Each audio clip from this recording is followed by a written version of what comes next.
Tell me a little bit about this medal and why it's so important. One thing I think is significant about this Congressional Gold Medal, all of these that I wear were awarded by the executive branch, right? So a political appointee, an officer in the military with delegated authority from the Commander-in-Chief. The Congressional Gold Medal, just like its name implies, is awarded by Congress. It's the People's Medal. The representatives of the people award those to heroes of the American people. I think that's significant and certainly different than all of the awards and decorations that I wear. There have been fewer than 200 Congressional Gold Medals awarded. And one of the things that's particularly significant is politics are involved, right? Our House of Representatives. Mm-hmm. It takes a 2/3 majority to approve and mandate award of this medal.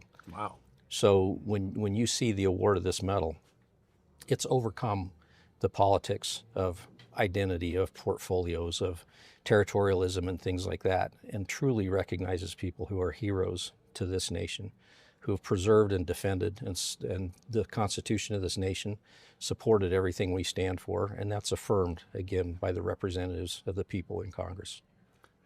This story is going to be seen worldwide, and there are really, quite honestly, not a heck of a lot of the Dustoff members still alive. Of the 6 gentlemen that I interviewed, every single one of them has cancer from Agent Orange, and so they're on a time clock. Mm-hmm. So for any of the members of Dustoff out there watching this right here, right now, what would you like to say to them? I would tell them thank you. The time I joined our United States Air Force in 1984 was the height of the Cold War.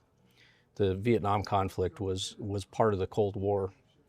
And those servicemen and women who came home from Vietnam and continued to serve were who raised and trained me in the service from the time I was an 18-year-old airman.